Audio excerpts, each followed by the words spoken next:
तो last episode के and पे हमने देखा था कि माँ जॉन वैंग जो होता है वहां पर अपने आखिरी मिशन को पूरा करने के बाद कहता है कि ताइहो तुमने यहाँ पर मुझसे वादा किया था कि तुम मुझे आजाद कर दोगे, जबकि ताइहो उसके कंधे के ऊपर अपना पाँव रखता है, उसे नीचे गिराता है और उसे कहता है बेवकूफ कहीं के एक पालतू कुत्ता जो इतना ज्यादा काम कहा उसे यहाँ पर इतनी आसानी से छोड़ा नहीं जाता और तुम्हें क्या लगा था कि मैं तुम्हें जाने दूंगा। तुम एक वार स्लेव हो और वार स्लेव की किस्मत में सिर्फ और सिर्फ मरना लिखा होता है, तभी वो आजाद हो पाते हैं और तुम यहाँ से नहीं जा पाओगे। जबकि उसके साथ ही वहीं पर साइड के ऊपर खड़े बातें सुन रहे होते हैं और उन्हें भी समझ आ जाती है कि यहाँ से आजाद होने का कोई तरीका नहीं है, सिर्फ और सिर्फ मरकर ही आजाद होया जा सकता है।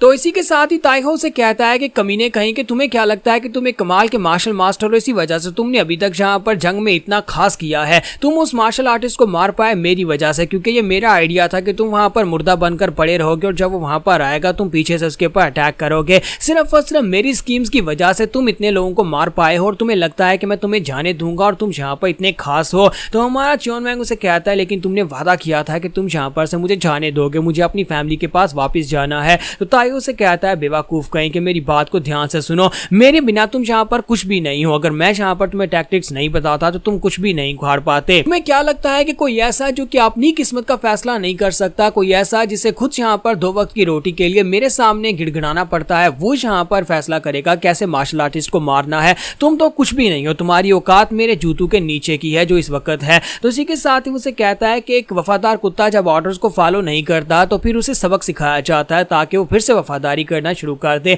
और अब यहाँ पर तुम्हारे साथ वही कुछ होने वाला। और इसी के साथ ही ताइहो से बहुत ही बुरी तरह से पीटता है, वो उसे यहाँ पर पाँव के नीचे रखे होता है और वहीं पर उसे बुरी तरह से पीटने के बाद अपने साथी से कहता है अगली बैटल होने तक मैं चाहता हूँ कि इस कुत्ते को जेल में बंद करके रखो। तो उसका साथी उसे कहता है लेकिन सर जेल के अंदर तो योंगजिंग के बहुत सारे कैप्टिव्स यानी बहुत सारे सोल्जर्स को बंदी बनाकर रखा गया है, इसके लिए जगह नहीं है। ताइहो से कहते तो फिर ठीक है, इसे काल कोठरी के अंदर डाल दो जहां पर बंद रहेगा, तो फिर यहाँ पर इसे होस्ट खाने आने वाले हैं, इसे सबसे गंदी प्रिजन के अंदर डाल दो। मैं चाहता हूं कि अगली बैटल तक ये कुत्ता वफादार बन जाए और फिर से यहाँ पर मेरे लिए काम करना शुरू कर दे। और साथ ही जाते वक्त उन सभी लोगों से कहता है कि तुम सभी लोग भी इस बात को ध्यान से याद रखना, एक वार स्लेव के लिए जब वो मरता है तभी उसकी आजादी होती है, वरना वो कभी आजाद नहीं हो पाता। और यहाँ से भागने के बारे में तो सोचना भी मत। तो इसी के साथ ही यहाँ पर कुछ ही दिनों के बाद का सीन दिखाते हैं कि उनके प्रिजन के अंदर आग लग जाती है और ये आग हमारे जॉन वैंग ने लगाई होती है। जॉन वैंग वहां पर आग लगाने के बाद वहां पर से भाग जाता है और ये सीन आप पहली एपिसोड में देख चुके हैं। तो इसी के साथ ही नेक्स्ट सीन जो होता है 15 साल के पहले का दिखाया जाता है। इससे 15 साल पहले जॉन वैंग अपनी फैमिली के साथ बहुत ज्यादा खुश रहा,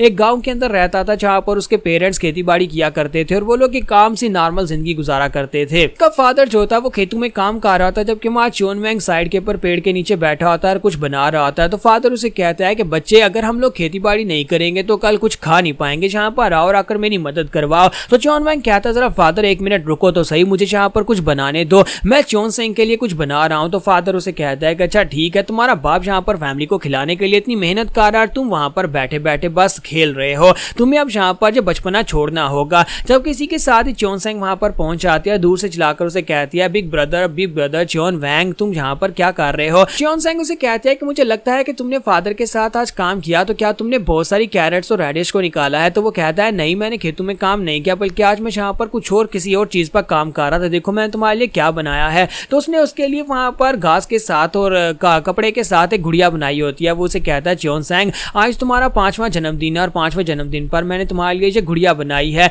तो जबकि बाप उसे कहता है देखो तो जरा यहाँ पर इसको देखो जरा, ये खेती बाड़ी करना इसे बिल्कुल पसंद नहीं है और गुड़िया बनाना देखो इसने कैसे सीख लिया है। हमारा जॉन वैंग जो था अपनी बहन से पूछता है कि सैंग क्या ये तुम्हें अच्छी लगी, क्या तुम्हें ये अजीब लग रही है। तो वो कहती है नहीं ब्रदर, तुमने मेरे लिए बनाई है, चाहे ये कितनी गंदी क्यों ना दिखाई देती हो, लेकिन मेरे भाई ने मेरे लिए बनाई है तो मुझे ये बहुत ज्यादा पसंद है, मैं इसे हमेशा अपने पास रखूंगी, तुम्हारा बहुत बहुत शुक्रिया मेरे भाई। तो इसी के साथ ही वो फैमिली काफी ज्यादा खुश होती है, सभी लोग काफी ज्यादा खुश हैं क्योंकि फिलहाल के लिए उनकी जिंदगी काफी ज्यादा नॉर्मल चल रही है। इसी के साथ ही मार्च जॉन वैंग जो था फाइनली वहां पर उस जगह के ऊपर वापस पहुंच जाता है जहां पर कभी वो खेतों में बैठकर अपने फादर के पास बातें किया करता था। तो उसके साथ एक एल्डर होता है, वो एल्डर उसे ग्रेव पर लेकर जाता है उसके बाप की कब्र पर और उससे कहता है कि तुम्हारे चले जाने के कुछ ही अरसे के बाद तुम्हारा बाप जो था वो मर गया था। वो एल्डर उसे बताता है कि तुम्हारे फादर तुम्हारे गैप होने के बाद तुम्हें ढूंढने के लिए पब्लिक ऑफिस में गए थे और वहां पर रास्ते में बैंडिट्स के साथ उसका सामना हो गया। हालांकि उसके पास कुछ भी नहीं था, लेकिन उन कमीने बैंडिट्स ने तुम्हारे बाप को मार डाला और उसके बाद तुम्हारे बाप को यहाँ पर हमने दफना दिया। तो एल्डर कहता है कि मुझे तो यहाँ पर बच्चे तुम्हारे पर तरस आता है। पहले तुम्हारी माँ कहीं पर गायब हो गई और उसके बाद तुम कहीं पर चले गए और तुम्हारा बाप तुम्हें ढूंढने के लिए निकला और तुम्हारा बाप भी मर गया और अब तुम वापिस आए हो, लेकिन तुम्हारा बाप जा चुका है।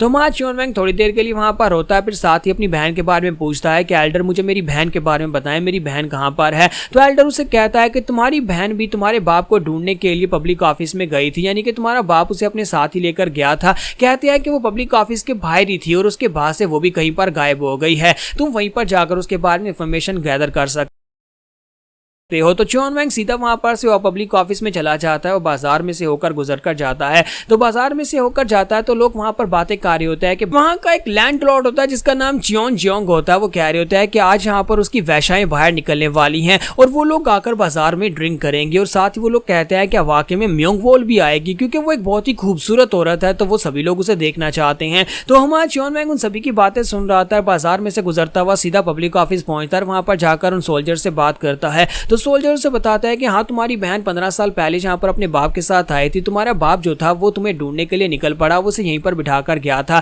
लेकिन उसके बाद कोई आया, यानी तुम्हारा फादर वापस नहीं आया, तो कोई और बंदा आया और उसे अपने साथ ले गया। अब हम यहाँ पर इससे ज्यादा तुम्हें इस बारे में नहीं बता सकते, ये 15 साल पहले की बात है, अब जाओ यहाँ पर से, हमारे पास इतना समय नहीं है कि हम तुम्हें यहाँ पर उसके बारे में और कुछ बता सकें। सोल्जर उसे धक्का देता और कहता है कि अब जहाँ से दफा हो जाओ, हमारा टाइम वेस्ट मत करो। अगर तुम्हारी बहन कहीं पर भूखमरी से ना मरी होगी तो अभी तक जिंदा होगी, किसी की रखेल बन गई होगी या फिर किसी के घर में नौकरानी का काम कर रही होगी। तो हमारा बेचारा च्योन वैंग अपनी बहन के बारे में जानना चाहता था, लेकिन उसे यहाँ पर ज्यादा इंफॉर्मेशन नहीं मिलती और इसी के साथ ही वहां पर से बाहर की तरफ चलता है। जैसे ही वो बाजार की तरफ आता है तो वहां पर से उसी च्योन जियोंग एल्डर की रखेलें गुजरकर जा रही होती हैं। जब वो लड़कियां वहां से गुजरकर जा रही होती हैं, सभी लोग वहां पर म्योंग वोल को देखने के लिए खड़े होते हैं। जब वो लोग वहां पर म्योंग वोल को देखने के लिए खड़े होते हैं, इसी के साथ ही वहां च्योन वैंग भी वहीं पर खड़ा होता है, सोच रहा होता है कि वो अपने पास का एक सीन देखता है जहां पर वो अपनी बहन को हर वक्त ढूंढ लेता था। वो दोनों हाइड एंड सीक खेलते थे, तो वो अपनी बहन को पहचान लेता था और कहीं से भी ढूंढ निकालता था। तो वो कहता है कि मेरी बहन च्योन सैंग, मैं तुम्हें ढूंढ निकालूंगा चाहे तुम कहीं पर ही क्यों ना हो।